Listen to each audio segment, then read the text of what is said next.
Hi friends and it's Saturday afternoon. இன்னைக்கு பார்த்தீங்கன்னா லஞ்சுக்கு லெமன் ரைஸும் வாழைப்பூ வடையும் தான் ரெடி பண்ண போகிறோம். ஸோ அதுக்கு முன்னாடி நெக்ஸ்ட் வீக்குக்கு தேவையான வெஜிடபிள்ஸ்லாம் எல்லாமே வாங்கிட்டு வந்து எடுத்து வச்சுருந்தாங்க. வடை எப்படி செய்யறதுன்னு பார்க்கலாங்களா. ஒரு மிக்ஸி ஜாரில் ஊற வச்ச கடலைப்பருப்பு, காஞ்ச மிளகா, பெருங்காயம், பெருஞ்சீரகம் இது எல்லாத்தையும் போட்டு உப்பு சேர்த்து நல்லா கொர கொரன்னு அரைச்சி வச்சுக்கிறேன். அது கூடவே வாழைப்பூவுமே வந்து நான் பல்ஸ் மோடில் போட்டு அரைச்சி அந்த மாவில் சேர்த்துக்கிட்டோம்னா குழந்தைங்க சாப்பிடும்போது அந்த வாயில் தட்டுப்படாமல் இருக்கும்.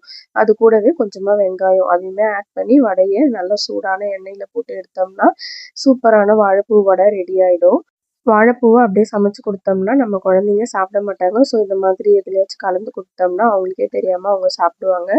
மறக்காமல் இந்த வடையை ட்ரை பண்ணி பார்த்துட்டு எப்படி இருந்துச்சுன்னு கமெண்ட் பண்ணுங்கள். பசங்க வாங்கிட்டு வந்த வெஜிடபிள்ஸ் எல்லாத்தையுமே அந்தந்த பிளேஸில் எடுத்து வச்சுட்டு வீட்டையுமே ஃபுல்லாக க்ளீன் பண்ணிவிட்டு சாப்பிட போயிட்டோம். இந்த வீடியோ உங்களுக்கு பிடிச்சிருந்தா மறக்காமல் லைக் பண்ணுங்கள், ஷேர் பண்ணுங்கள், சப்ஸ்கிரைப் அண்ட் ஃபாலோ பண்ணிக்கோங்க.